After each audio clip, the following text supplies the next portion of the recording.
Buat teman-teman yang mau mencari uang tambahan, belajar usaha, sekolah, kuliah kerja, dan sebagainya, biasanya salah satu yang harus diperangi adalah rasa malas. Iya, soalnya ya emang lebih enak nonton TikTok atau nge-scroll Instagram sih daripada bekerja atau belajar. Ya, mau santai wajar aja sih, tapi kalau kebanyakan healingnya juga jadinya kita tidak bisa mendapatkan hasil yang maksimal. Nah, di episode kali ini saya akan membahas 14 tips untuk mengatasi rasa malas. Mau tahu gimana caranya? Sebelum kita membahas detailnya, jangan lupa untuk subscribe dan like karena channel ini membahas berbagai cara untuk mendapatkan uang tambahan. Buat yang mau belajar investasi, silakan klik link di deskripsi dan masukkan kode ekstra untuk dapat welcome cashback Rp25.000 dari Bibit. Ada pilihan syariahnya juga loh. Oke, yuk lanjut lagi nonton videonya. Selamat menonton. Pertama-tama, tentukan dulu target yang ingin dicapai. Rasa malas yang berkepanjangan biasanya muncul kalau kita nggak punya target yang spesifik. Makanya, sebaiknya kalian punya target yang jelas dulu nih. Apa yang mau kalian capai 1 tahun dari sekarang, 5 tahun dari sekarang, dan seterusnya. Dan target yang bagus itu adalah target yang tinggi tapi masih realistis. Soalnya kalau nggak realistis juga nanti belum apa-apa kalian udah pesimis duluan. Nih misalnya aja ya, misalnya kalian ingin punya rumah sendiri.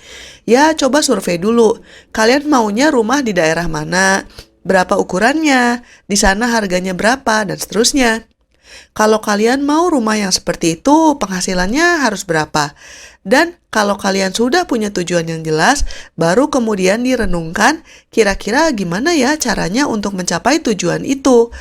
Apa perlu ganti kerjaan nih, ngelamar ke tempat kerja yang baru supaya gajinya lebih besar? Atau perlu nabung lebih banyak untuk mengurangi pengeluaran yang nggak perlu? Atau perlu investasi, apa perlu usaha sampingan, dan sebagainya.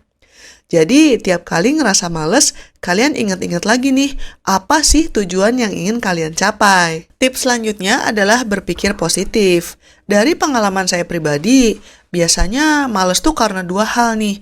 Satu, karena nggak punya tujuan yang jelas, atau bisa juga karena takut gagal yang berlebihan. Misalnya aja, mau belajar bisnis tapi nggak mulai-mulai karena takut rugi. Padahal kalau tidak mulai melangkah ya jadinya nggak akan bisa maju. Nah, pikiran negatif seperti ini harus dikendalikan. Kalau memang takut gagal ya berarti harus lebih banyak cari tahu dulu sebelum memulai. Misalnya aja bergabung dengan komunitas, atau tanya-tanya ke orang yang sudah lebih pengalaman, dan sebagainya. Terus kalian juga bisa memulai dengan skala yang kecil dulu, supaya resikonya juga lebih rendah. Tapi intinya, jangan belum apa-apa udah takut duluan, dicoba aja dulu. Kemudian selanjutnya, susun skala prioritas. Kalau kalian harus mengerjakan banyak hal, sebaiknya kalian menyusun skala prioritas supaya bisa membagi waktu dengan baik. Buatlah daftar tugas-tugas yang perlu kalian kerjakan dan juga perkiraan waktu yang dibutuhkan untuk mengerjakan setiap tugas tersebut. Kalian bisa melakukan aktivitas yang ringan dengan waktu sesingkat-singkatnya sebelum beralih ke pekerjaan yang lebih berat dengan waktu penyelesaian yang lebih lama. Untuk tugas-tugas yang dirasa terlalu berat, kalian bisa membaginya menjadi beberapa aktivitas. Setelahnya, kalian bisa menyelesaikan secara bertahap supaya tidak kewalahan dan waktunya juga bisa lebih efektif. Selain akan membuat kalian lebih efisien, cara seperti ini juga bisa membuat kalian termotivasi karena sudah melihat perkembangan dari hal-hal yang kalian lakukan. Selanjutnya adalah mengatur jadwal. Dengan mengatur jadwal, ini akan mengurangi celah kalian untuk bermalas-malasan. Nah, aturlah rutinitas harian kalian dan juga rutinitas mingguan. Biasakan membuat catatan supaya kalian lebih disiplin dan juga terorganisir. Kalau perlu, berikanlah batas waktu atau deadline untuk diri kalian sendiri dalam mengerjakan suatu kegiatan atau pekerjaan. Ini nggak terbatas pada rutinitas di kantor saja ya, tapi juga pada berbagai aktivitas pribadi. Misalnya aja, kalian batasi nih, misalnya kalian boleh mau nonton Netflix atau lihat Instagram, tapi dibatasin misalnya maksimal 30 menit atau maksimal 1 jam dan seterusnya. Tips selanjutnya adalah pasang alarm 10 menit. Salah satu cara untuk menghilangkan rasa malas adalah dengan menentukan jangka waktu pendek untuk mengerjakan sesuatu.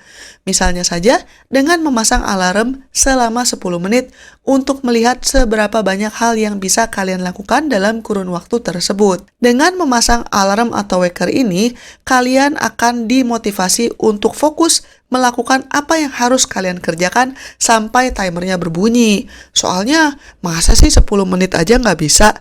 Buatlah kesepakatan dengan diri sendiri bahwa meskipun kalian tidak menyukai hal yang kalian lakukan itu, tapi kalian tidak boleh berhenti selama 10 menit itu.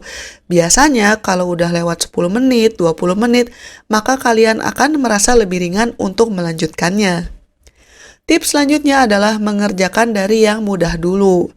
Nah, buat dulu daftar pekerjaan yang mesti kalian lakukan dan lakukan yang paling gampang dulu. Ini akan membuat kalian termotivasi karena merasa ada perkembangan. Mengerjakan pekerjaan kalau dimulai dari yang tersulit, biasanya jadi udah ngeper duluan nih, soalnya akan memakan banyak waktu dan juga akan membutuhkan konsentrasi yang lebih berat. Dengan mengerjakan pekerjaan yang lebih mudah dulu, kalian akan mendapatkan mood yang lebih positif untuk bisa bekerja secara konsisten. Tips selanjutnya adalah hindari terlalu banyak mengeluh. Banyak orang yang ngerasa, wah kok hidup gue susah banget ya, atau ngerasa pekerjaannya nggak cocok, bosnya galak, atau buat teman-teman yang masih kuliah mungkin ada yang ngerasa salah jurusan, dan sebagainya. Pokoknya rumput tetangga kayak lebih hijau lah. Padahal sebenarnya hidup tiap orang itu ada aja tantangannya. Cuma ya beda-beda. Ada yang diuji dengan masalah keuangan, ada yang diuji dengan masalah keluarga, ada yang diuji dengan disabilitas, dan sebagainya. Ada aja lah cobaannya. Ketika beraktivitas, latihlah diri kalian untuk tidak banyak mengeluh. Fokus aja untuk menyelesaikan yang masih dikerjakan dalam waktu sesingkat-singkatnya. Tips selanjutnya adalah hindari sikap perfeksionis. Mungkin kedengaran aneh ya, tapi orang yang terlalu perfeksionis itu biasanya jadi terlalu lama dalam mengerjakan sesuatu. Jadinya aktivitas yang mestinya dilakukan malah nggak selesai-selesai. Kuncinya adalah sebelum mulai beraktivitas, kalian perlu lihat-lihat dulu nih. Yang perlu kalian lakukan itu butuh kualitas hasil seperti apa.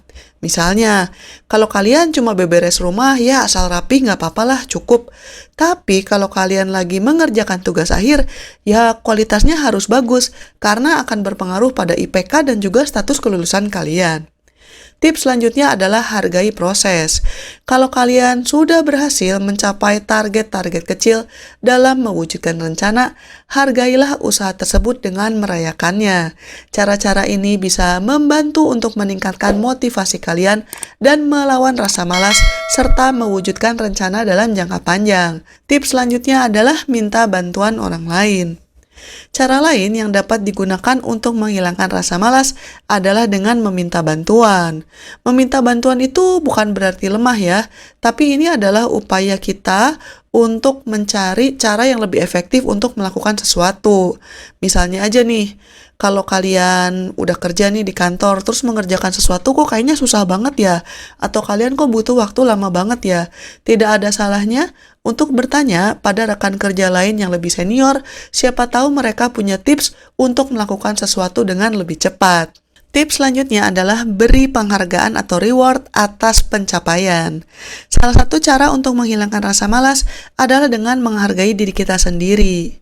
Sebab saat menantikan sesuatu, kamu kemudian dapat menghentikan rasa malas dari awal. Secara tidak langsung, ini juga akan memotivasi diri kalian untuk fokus mendapatkan reward. Nah, rewardnya ini tergantung ya dengan apa yang kalian suka. Lagi-lagi bisa dengan makanan yang kalian suka, atau bisa dengan berlibur singkat ke tempat yang kalian mau, dan seterusnya. Tips selanjutnya adalah mencari tahu penyebabnya. Kalau kalian sering mengalami rasa malas yang tidak bisa dijelaskan, dan juga tidak bisa kalian tahan, sebaiknya kalian cari tahu dulu nih kenapa. Apakah kalian takut akan sesuatu, atau kalian terlalu capek, dan sebagainya. Kalian bisa melakukan proses yang lebih terstruktur dengan mencatat aktivitas harian yang sering kalian lakukan minimal dalam 1 minggu. Kemudian dari catatan tersebut, kalian bisa menganalisanya untuk mendeteksi berbagai kegiatan dan menemukan pola yang mungkin menjadi celah kemalasan kalian. Kalau rasa malasnya muncul karena lelah, ya wajarlah, berarti solusinya harus lebih banyak istirahat. Tapi kalau rasa malasnya terlalu besar dan juga tidak bisa dijelaskan, maka ada kemungkinan kalian perlu mendapatkan atau mencari bantuan ya. Mungkin kalian mengalami depresi dan seterusnya. Tips selanjutnya adalah olahraga. Mungkin kedengaran aneh ya, beraktivitas aja males, kok disuruh olahraga sih? Iya, karena rasa malas itu bisa muncul kalau kondisi badan kalian tidak fit, sehingga tidak kuat beraktivitas dalam jangka waktu yang lama. Olahraganya asal rutin sebenarnya tidak harus berat kok, bisa cuma jalan kaki atau bersepeda. Yang penting itu rutinnya. Selain membuat tubuh menjadi lebih sehat, olahraga juga sangat berguna untuk membuat pikiran menjadi lebih jernih dan bisa berkonsentrasi dalam waktu yang lama. Tips selanjutnya adalah memastikan tubuh kalian mendapatkan nutrisi yang cukup dan berimbang.